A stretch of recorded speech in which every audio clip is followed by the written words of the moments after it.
Good afternoon, and welcome to the 800 Credit Score Man Show. I am your host, Kevin King. He is I, and I am him, the 800 Credit Score Man himself. And again, thank each and every one of you for coming in and listening to the 800 Credit Score Man Show.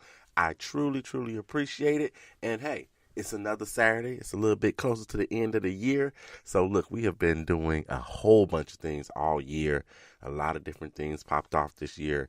And we're going to end the year out on a bang in a couple of weeks. So be prepared. Prepare yourself to come in and listen to a great show, a nice wrap-up show. Or I haven't decided yet, actually. I haven't decided if I'm doing a wrap-up show or if I'm doing a forward-looking show for 2019 and what's coming and all that kind of stuff. But we're going to decide what's going on, and we'll get it out there to you here on the 800 Credit Score Man Show.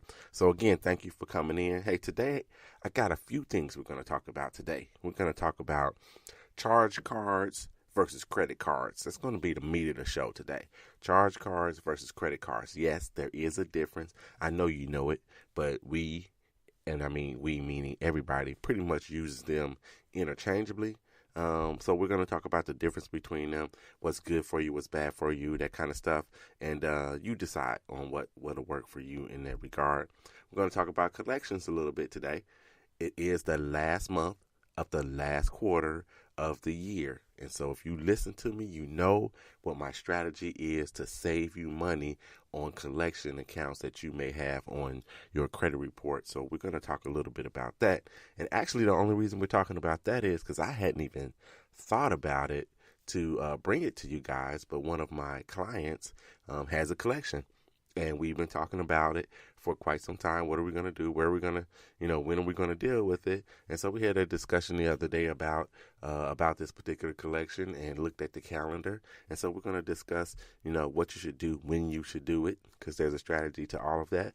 We're going to discuss that a little bit today. And then I was going to mention this last, and I was actually going to mention it last week, but in today's show, I had decided I was going to mention this last, but I think I'll mention it first. It's a little old. It just came out, but Marriott. So yes, Marriott, the hotel people, they had a breach of their information. So they have a rewards program like everybody and their mother, right? So it's the Starwood program because they own different kinds of hotels. They name different things all over the world, right?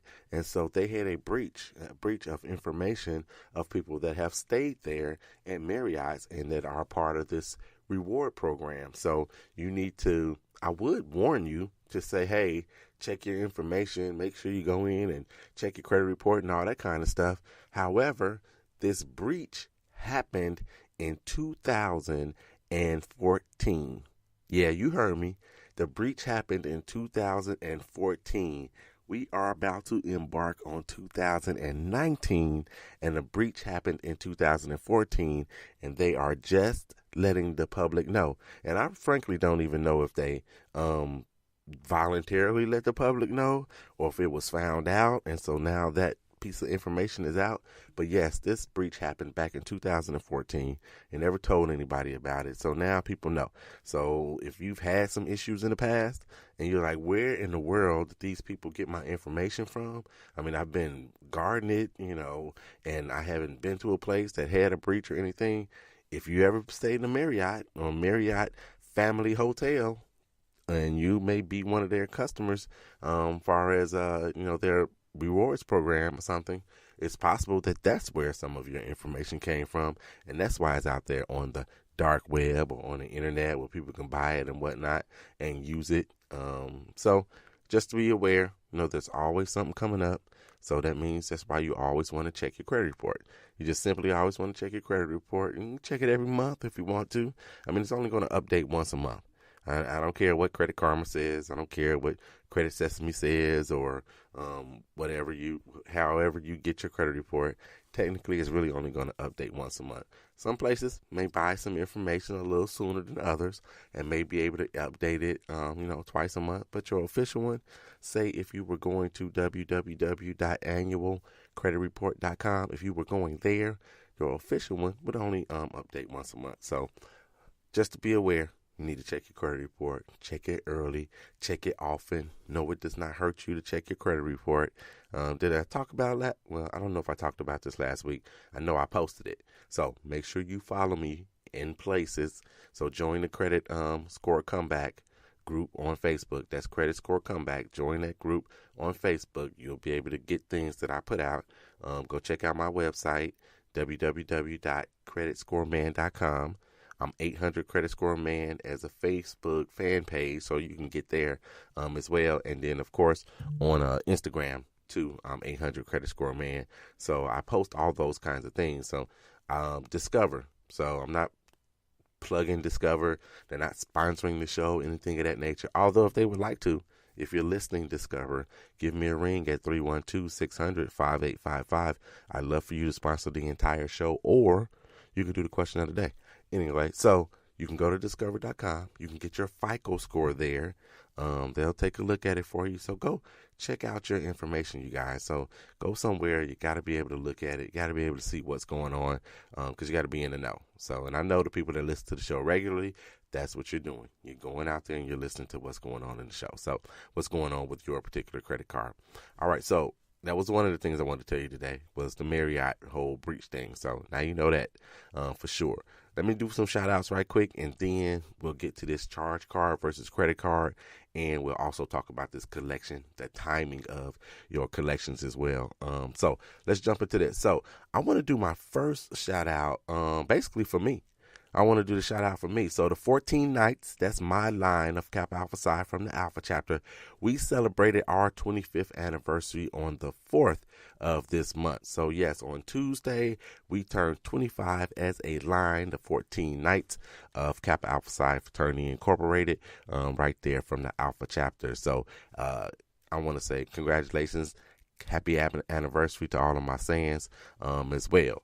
I got to give a shout out to Alpha Phi Alpha on that same date, but back in 1906, they were founded as an organization. So I want to say congratulations to you. Happy Founders Day as well. Carla McCullum, she celebrated her birthday while during the week. So happy birthday to Carla.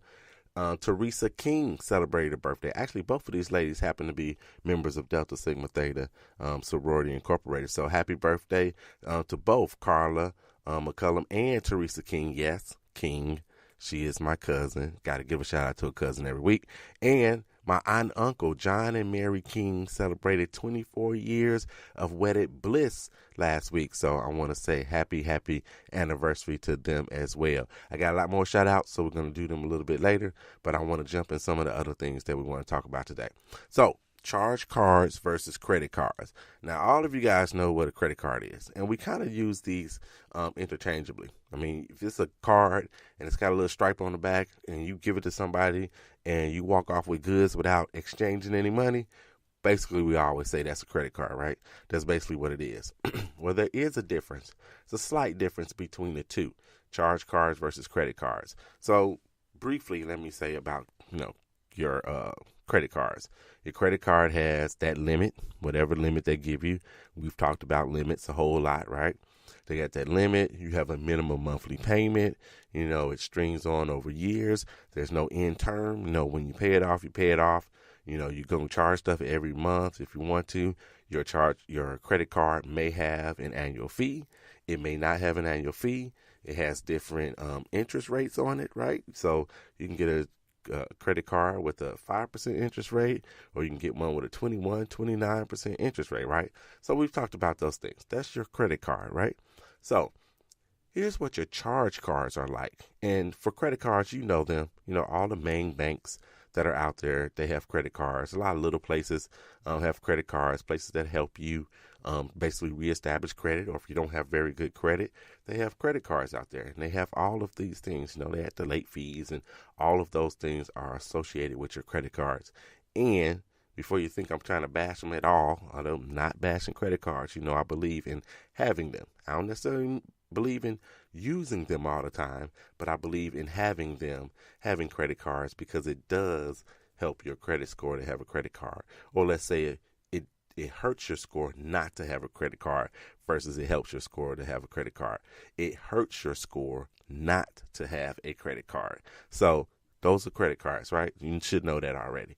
charge cards. Here's what the difference is. All right. On a charge card, you have, well, like the credit card, you have an annual fee, but on a charge card, those annual fees are usually much, much higher. So in your typical, credit card that has an annual fee, and I don't suggest those at all if you cannot have one, that annual fee might be $45 or $75. On charge cards or with charge cards, your annual fee could be $250, it could be $400, it could be $550 on your for your annual fee for a charge card. I already know you out there thinking, why in the world do I want a charge card and pay somebody $550 just to have their card? Like, my whole point and purpose is not to have any credit, I'm putting these in air quote, credit card debt at all. Why in the world would I pay that annual fee? Well, the reason people pay the annual fee because of the reward programs. The reward programs, if you think the reward programs that you have at, your credit card are good or great, the reward programs typically with these charge cards are much, much better. I mean, it's like rewards program on 10. It's next level rewards program. And so that's why people pay, to have that. And there are other benefits as well that you may be willing to pay for. There's no limit. The charge cards are the ones with no limit. So as soon as I say that, if you've ever been paying attention at all to the world, then you know that American Express has been known as the charge card all around the world for a long time. They have no limit on it, right? So that's your charge card. The American Express, it has no limit. So for you, that might be worth it to pay $550 because it has no limit. I don't care if it's just because you're a baller and you like to shop and, buy a whole bunch of different things, or if you're using it for your business, even if you use it personal and you got a little side business or whatever. If you've got that American Express and it has no limit, and I don't care what you're into, I'm into vintage cars. So if I use my American Express, I could literally go buy me a car on that card if I wanted to because it has no limit, right? I could do that. Here's what you have to do, though. You've got to pay it off at the end of the month. So even though there's no limit at all, there's no limit, you got to pay it off at the end of the month, which also means there's no interest on your charge cards either because you're expected to pay it off at the end of the month. So there wouldn't be a reason at all for them to give you an interest rate because even though it's your regular credit card, if you paid it off at the end of the month, you paid it off before the billing cycle was up and over, you wouldn't be charged any interest, correct? Same thing, but you've got to pay off your charge card at the end of the month. So that's definitely something that I would call a liability. Like I can use this card and I can spend as much money as I want to on it, but come the end of the month, I'm obligated to. I have to pay it off at the end of the month, and that might be an issue for you. What if you have an issue during the month and you can't pay it off come the end of the month? What happens to you then? What happens to your card? Do they cut your card off? Can you get your card turned back on? Do they close it? What's going to happen? Are they going to send you to collections like right away because you didn't pay at the end of the month? That kind of thing. So that might cause a little concern, a little pause for you. But definitely for people that pay off their credit cards at the end of the month, every month, getting a charge card like an American Express might be very good for them because the rewards, and a lot of people that do just that, use it up and, so they can get rewards. A lot of people that do just that have, they pay them off at the end of the month. They have the ability to do that. They have a system down and they can do it. So, it's definitely something worth looking into. So that's basically, in a nutshell, your charge card versus your credit card. What's the difference between the two, the benefits, pitfalls, things of that nature. That's basically it. You got to pay it off every month. There's no limit. There's no interest on the charge card. The rewards programs are, amazing. But you do have an annual fee, and it's a really, really high. It's a high annual fee. It can range from $250 to maybe even $550 or even more. American Express is the one that always comes top of mind for me. I believe Chase has a card that is very similar. I don't want to say it's the Sapphire card because they've got a couple different Sapphires. They got Sapphire Reserve and Sapphire Reserve Limited and this, that, and the other. But that's what comes top of mind for me when I think